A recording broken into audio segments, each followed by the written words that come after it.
The cabin filter is located on the passenger side of the vehicle. Open the glove box. Remove the access panel. Unclip both sides of the housing cover to remove it. Remove the old filter from the housing and clean out any debris inside.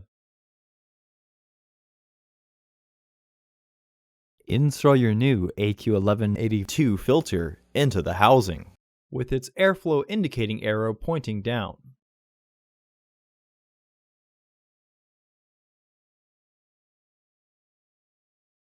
Reinstall the filter housing door.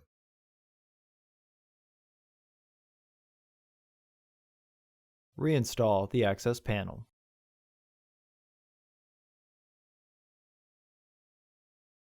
Close the glove box.